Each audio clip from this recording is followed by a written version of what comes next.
بسم اللہ الرحمن الرحیم الحمد للہ رب العالمین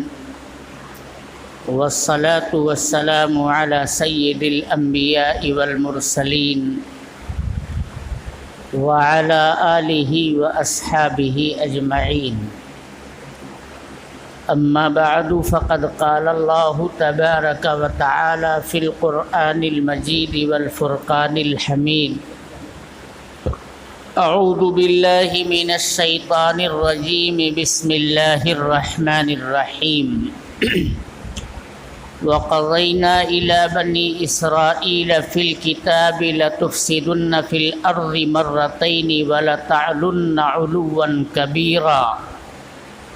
فإذا جاء وعد أولاهما بعثنا عليكم عبادا لنا أولي بأس شديد فجاسوا خلال الديار وكان وعدا مفعولا ثم رددنا عليكم الكرة عليكم وأمددناكم بأموال وبنين وجعلناكم أكثر نفيرا ان احسنتم احسنتم لانفسکم وان اسأتم فلہا صدق اللہ مولانا العظیم۔ میرے محترم بزرگوں اور دوستوں، اللہ تبارک و تعالی نے قرآن حکیم کی شکل میں انسانیت کی رہبری اور رہنمائی کے لیے جو نسخے کیمیا عطا کیا ہے اسے ہمیں بھی اور پوری انسانیت کو بھی بغور پڑھنے کی ضرورت ہے، خاص طور پر آج کے موجودہ حالات میں جس طرح کے حالات سے امت مسلمہ دوچار ہے، ان حالات میں قرآن کریم کا گہرائی سے ہم سب کو مطالعہ کرنا چاہیے۔ وہ کتاب ہدایت ہے، کتاب نصیحت ہے، اس کے اندر عبرت بھری باتیں موجود ہیں اور قوموں کے عروج اور زوال کی داستانیں اللہ تبارک و تعالی نے قرآن حکیم کے اندر کہیں تفصیلاً کہیں اجمالاً بیان کی ہیں۔ قرآن حکیم کو میرے دوستو پڑھیے، اس کے روشنی میں یہ بات سامنے آتی ہے کہ ایک قوم بڑے عروج پر تھی، لیکن اپنی نافرمانی کی بنیاد پر وہ پستی کے قعر مذلت کے اندر گرا دی گئی۔ جب بھی کوئی قوم اللہ تبارک و تعالی کی نافرمانی پر اتر آتی ہے اور من حیث القوم، قوم کے تمام افراد دین بیزار ہو جاتے ہیں، مذہب سے کوئی خاص تعلق ان کا قائم اور باقی نہیں رہتا ہے، تو پھر اللہ تبارک و تعالی کی طرف سے گرفت آتی ہے، اس کی پکڑ آتی ہے۔ پھر چند گنے چنے افراد کی بنیاد پر قوم بچ نہیں پاتی ہے، اس لیے کہ قوم کی اکثریت غیر حساس ہو چکی، اس نے اپنا معاملہ اپنے پروردگار سے بجائے مضبوط کرنے کے کمزور سے کمزور تر کر لیا۔ اب اس کے نزدیک مادی خوشحالی، بلند معیار زندگی اور پر آسائش حیات اور زندگی، یہی اس کی تگ و دو کے دائرے کے اندر باتیں رہتی ہیں۔ اللہ تبارک و تعالی کے احکام کو وہ خود توڑتا ہے اور اس کے سامنے اللہ کے احکام کو توڑنے والے وہ افراد ہوتے ہیں جن کو وہ ایک بار اگر منع بھی کر دے تو مان جائیں گے، لیکن نہیں، اتنا غیر حساس ہو کر کے جب آدمی میرے دوستو زندگی گزارنا شروع کر دیتا ہے، مال چاہیے، اپنی آسائش کا سامان چاہیے،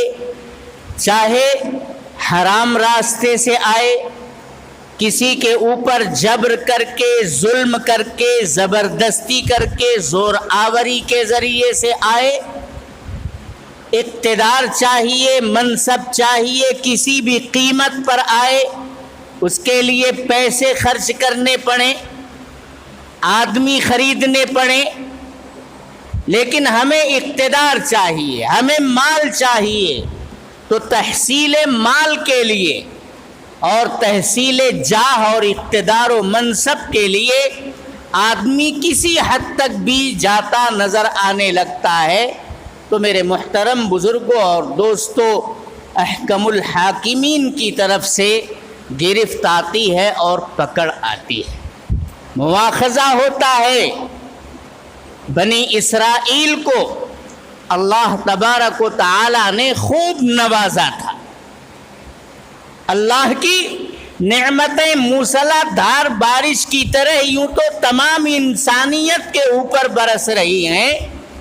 بنی اسرائیل پر اللہ تبارک و تعالی کا بڑا فضل اور کرم تھا۔ بڑے سرما سمجھے جاتے تھے اور قوموں کے مقابلے میں ان کو بڑی اہمیت حاصل تھی۔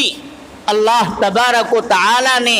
بہت سارے پیغمبر بنی اسرائیل کے اندر پیدا فرمائے ہیں، تو اللہ نے انہیں بڑی نعمتوں سے نوازا تھا، لیکن اللہ تبارک و تعالی نے، میں نے جو آیت پڑھی ہے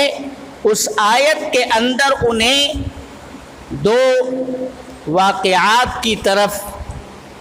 متوجہ کیا تھا، متنبہ کیا تھا۔ اللہ تعالیٰ فرماتے ہیں وَقَضَيْنَا إِلَى بَنِي إِسْرَائِيلَ فِي الْكِتَابِ لَتُفْسِدُنَّ فِي الْأَرْضِ مَرَّتَيْنِ وَلَتَعْلُنَّ عُلُوًّا كَبِيرًا۔ کتاب کے اندر اللہ تعالیٰ کہتے ہیں کہ ہم نے متنبہ کیا تھا، بنی اسرائیل کو باخبر کیا تھا کہ لَتُفْسِدُنَّ فِي الْأَرْضِ مَرَّتَيْنِ، تم دنیا کے اندر روئے زمین کے اوپر 2 مرتبہ فساد برپا کرو گے۔ بنی اسرائیل تمام نعمتوں کو اللہ تبارک و تعالی کی نظر انداز کر کے من مانی زندگی گزارنے کی میرے دوستو عادت بنا چکی تھی۔ جو من میں آئے گا وہ کرنا ہے، اللہ کے حکم کو پس انداز کرنا ہے، یہ مزاج بن گیا تھا۔ اور جب یہ مزاج بن جاتا ہے تو پھر انسان کی اپنی آسائش بھری زندگی، راحت بھرا ماحول، بس اسی کی تلاش اور جستجو رہتی ہے، حصول اقتدار کے لیے، حصول مال کے لیے وہ کسی بھی حد کو پار کر سکتا ہے۔ میرے محترم بزرگوں اور دوستوں، کچھ اسی طرح کی باتیں روئے زمین کے اوپر بسنے والی انسانیت کے بیچ میں بنی اسرائیل کا معاملہ تھا۔ لَتُفْسِدُنَّ فِي الْأَرْضِ مَرَّتَيْنِ وَلَتَعْلُنَّ عُلُوًّا كَبِيرًا، اور تم سرکشی کی انتہاؤں کو پار کر جاؤ گے۔ اتنا تکبر، اتنا گھمنڈ، پندار اور نخوت تمہارے اندر کوٹ کوٹ کر کے بھر جائے گا کہ اللہ تبارک و تعالی کی برتری کا احساس تم سے جاتا رہے گا۔ پھر اپنی منمانیاں جب روئے زمین کے اوپر کرنا شروع کرو گے تو کیا ہوگا؟ اللہ کے جبروت کو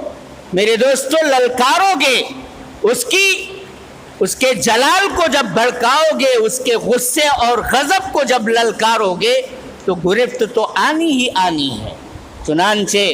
آپ پڑھتے ہیں واقعات، بنی اسرائیل کو سب سے پہلے آشوریوں سے اللہ تبارک و تعالی نے تہو بالا کروایا تھا۔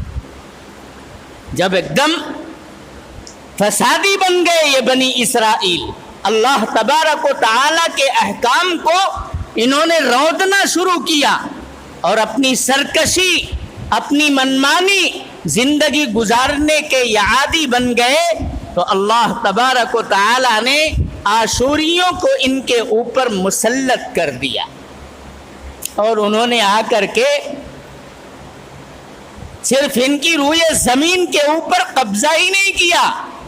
ان کی تہذیب پر حملہ آور ہوئے، ملیہ میٹ کر کے رکھ دیا،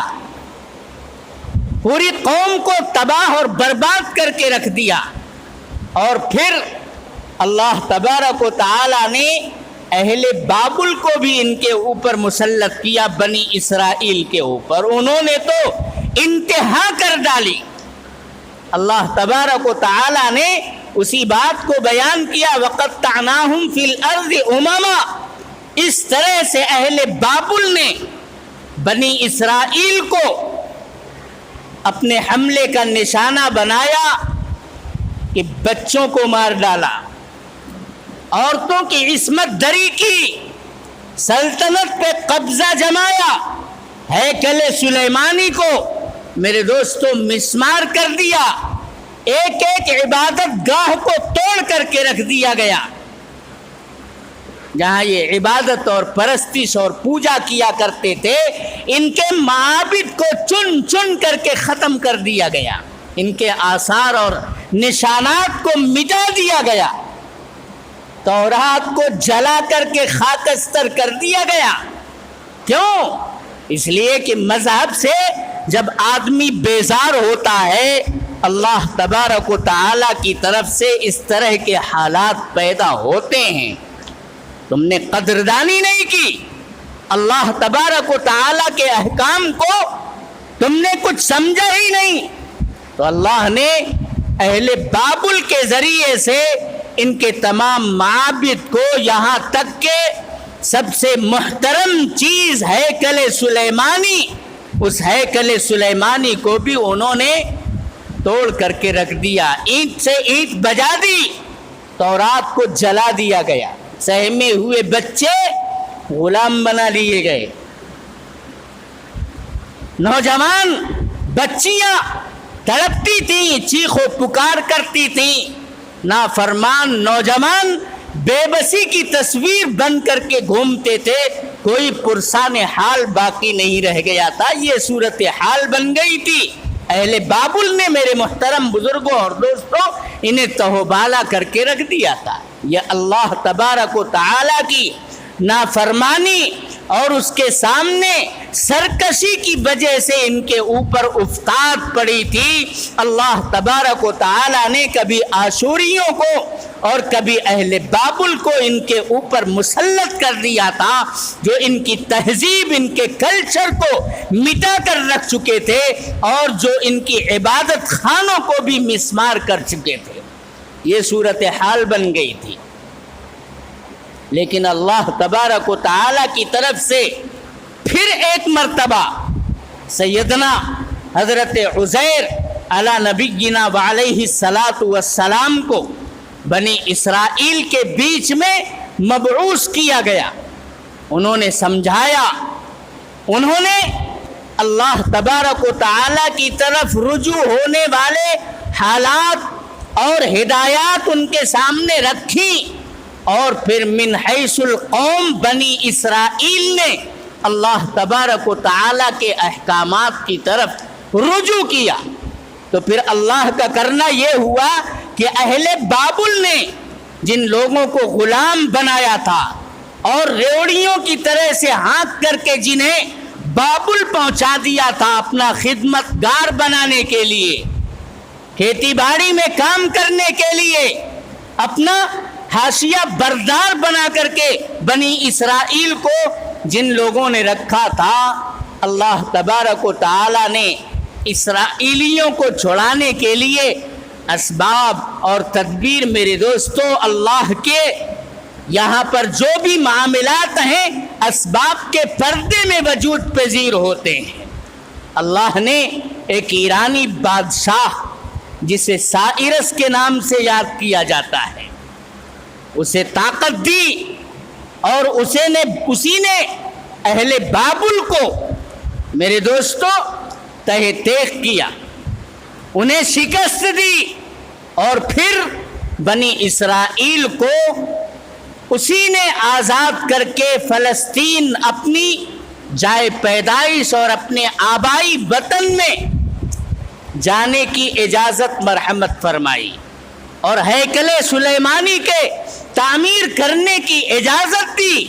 یہ اللہ تبارک و تعالی کی طرف سے نظام تھا کہ ایک مرتبہ پھر بنی اسرائیل نے اللہ تبارک و تعالی کی طرف رجوع کیا تو اللہ نے ایسے اسباب فراہم کر دیے جو ان کی وطن واپسی کا سامان بن گئے، اور پھر اپنے وطن فلسطین کے اندر بنی اسرائیل نے عزت کی زندگی گزارنے کا میرے محترم بزرگوں اور دوستوں ایک موقع پا لیا۔ اب اس موقع کو غنیمت سمجھنا چاہیے تھا کہ نہیں چاہیے تھا؟ اللہ تعالیٰ نے اسی بات کو دہرایا ہے قرآن کریم کے اندر، وَقَضَيْنَا إِلَى بَنِي إِسْرَائِيلَ فِي الْكِتَابِ لَتُفْسِدُنَّ فِي الْأَرْضِ مَرَّتَيْنِ وَلَتَعْلُنَّ عُلُوًّا كَبِيرًا فَإِذَا جَاءَ وَعْدُ أُولَاهُمَا، جب پہلے وعدے کا موقع آئے گا، بَعَثْنَا عَلَيْكُمْ عِبَادًا لَنَا أُولِي بَأْسٍ شَدِيدٍ، تو ہم بھیجیں گے اپنے ہی بندوں میں سے کچھ ایسے بندے جو بڑے طاقتور ہوں گے، بڑے زور آور ہوں گے۔ وہ یہی آشوری ہیں، یہی اہل بابل ہیں جنہوں نے بنی اسرائیل کو میرے محترم بزرگوں اور دوستوں پست کر دیا تھا، تباہ اور برباد کر کے رکھ دیا۔ اولی بأس شدید فجاسو خلال الدیار، وہ تمہارے ملک میں، تمہاری بستی میں اندر تک گھس آئیں گے۔ وَكَانَ وَعْدًا مَفْعُولًا، اور یہ وعدہ جو اللہ تبارک و تعالی کر رہے ہیں یہ پورا ہو کر کے رہے گا۔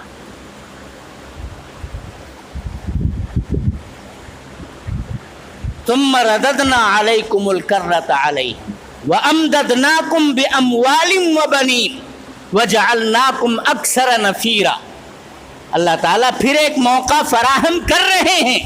حضرت عزیر علیہ السلام کی تعلیمات اور رجوع الی اللہ کی جو کیفیات انہوں نے آ کر کے بیان کی، اس کی بنیاد پر جب من حیث القوم بنی اسرائیل نے رجوع کیا تو پھر ایک مرتبہ اللہ تبارک و تعالی نے انہیں آباد کر دیا، انہیں شاداب کر دیا، وطن واپسی کا موقع فراہم کر دیا، اور بڑی تعداد میں بنی اسرائیل نے اپنے ملک کے اندر اپنے مذہب کے مطابق زندگی گزارنے کا طریقہ اور موقع پا لیا۔ اس کے بعد اللہ تعالیٰ کہتے ہیں ان احسنتم احسنتم لانفسکم، اب اگر تم خوبصورت زندگی گزارو گے، اللہ تبارک و تعالیٰ کے احکام کی پیروی کرتے رہو گے، اس کے جلال اور اس کے غضب کو اگر دعوت نہیں دو گے، اسے راضی رکھو گے، اسے خوش رکھو گے، اس کے سامنے اپنی پیشانی کو ٹیکو گے، حقوق العباد کے ساتھ چھیڑ چھاڑ نہیں کرو گے، کسی پر ظلم نہیں، کسی پر تشدد نہیں، کسی کا استحصال نہیں، کسی کے اوپر جبر نہیں، زبردستی مال اور اقتدار حاصل کرنے کی کوشش نہیں کرو گے، اگر اچھی زندگی گزارو گے تو یہ تمہارے لیے ہی اچھا ہوگا۔ وَإِنْ أَسَأْتُمْ فَلَهَا، اور اگر پھر تم نے فساد برپا کیا روئے زمین کے اوپر، اپنی منمانی کی، اپنے کبر میں، اپنے گھمنڈ اور اپنے پندار میں مبتلا ہو کر کے اگر اللہ تبارک و تعالیٰ کی یاد سے غفلت برتی اور اللہ کے بندوں کے ساتھ اچھا سلوک اور برتاؤ نہیں کیا تو پھر تمہیں تہوبالا کر کے رکھ دیا جائے گا۔ چنانچہ زیادہ عرصہ نہیں بیتا اس خوبصورت زندگی کا، بنی اسرائیل ایسی قوم ہے میرے محترم بزرگوں اور دوستوں کہ احسان فراموشی اس کی گھٹی کے اندر پڑی ہوئی ہے۔ وہ احسان فراموش قوم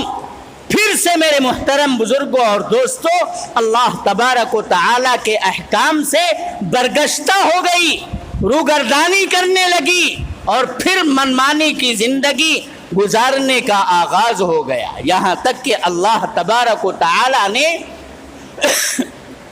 حضرت یحییٰ علیہ السلام کو ان کے بیچ میں مبعوث کیا، لیکن اپنے ہاتھوں سے بنی اسرائیل نے یہ سفاک قدم اٹھایا کہ ایسے پاک باز اور معصوم نبی کو اپنے ہاتھوں سے شہید کر دیا۔ کیوں؟ اس لیے کہ وہ جو روش اور وہ جو طریقہ لے کر کے آئے تھے وہ روش انہیں پسند نہیں تھی، وہ اللہ چاہی زندگی گزارنے کی بات کرتے تھے کہ جو رب کو پسند ہے وہ کام کرو، وہ عمل کرو،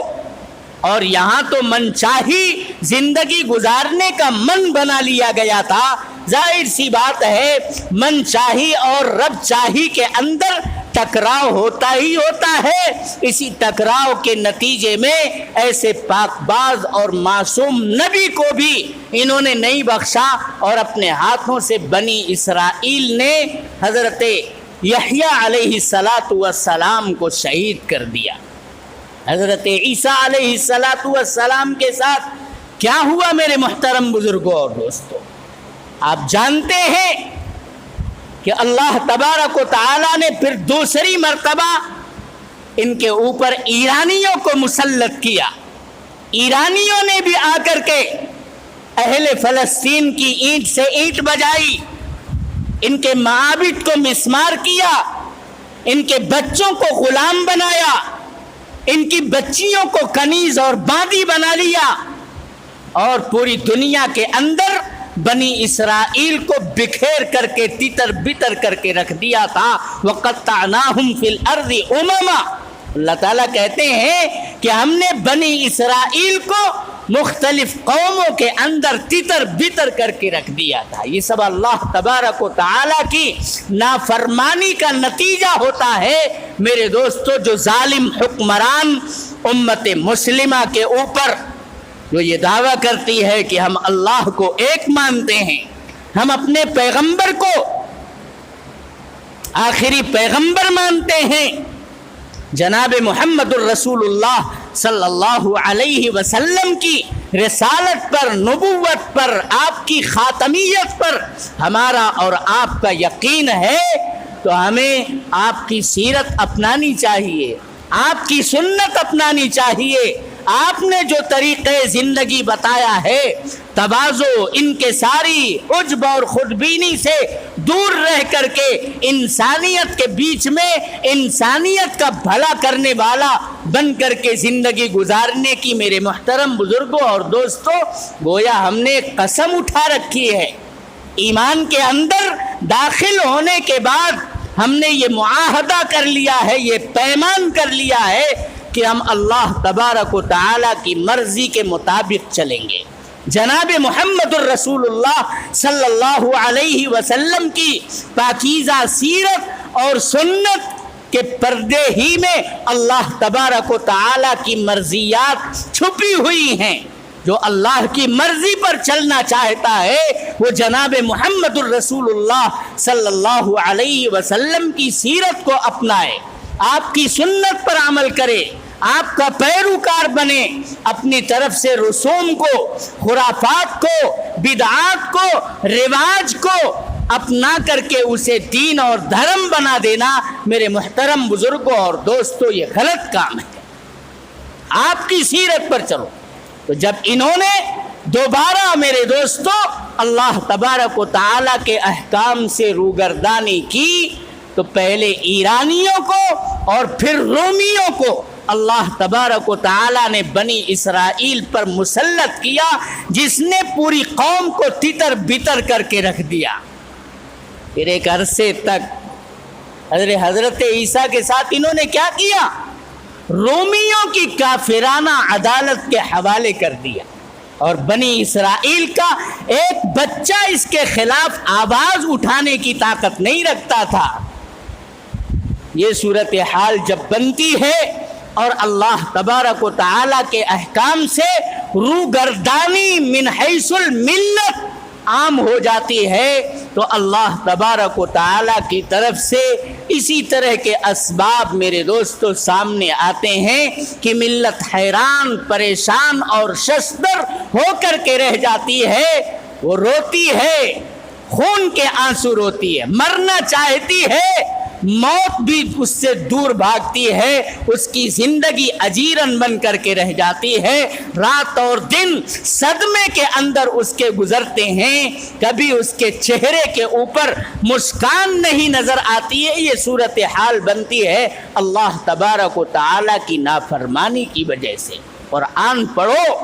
قرآن کے اندر عبرت بھرے واقعات ہیں جو بلندیوں پر تھے، نافرمانی کی وجہ سے انہیں ذلت کی پستی کے اندر گرا کر کے رکھ دیا گیا،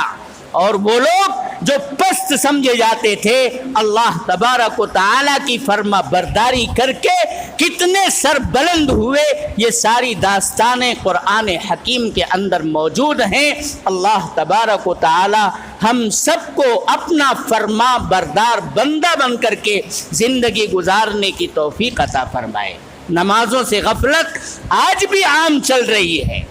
ہمارے گھر کی خواتین کے اندر بھی نماز سے کتنی غفلت ہے میرے محترم بزرگ، ہم خود نہیں پڑھتے، اپنے ماتحتوں کو کیا نماز کی طرف متوجہ کریں گے؟ لاؤ دین کی طرف، اسی کے اندر دنیا کی فلاح اور بہبود بھی مضمر ہے، اور آخرت کی کامیابی بھی دین پر عمل کر کے ہی میرے محترم بزرگوں اور دوستوں حاصل کی جا سکتی ہے۔ اللہ تعالی ہم سب کو توفیق عطا فرمائے۔ وآخر دعوانا ان الحمدللہ۔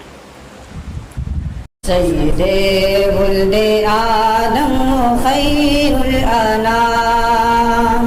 اس پہ لاکھوں درود، اس پہ لاکھوں سلام۔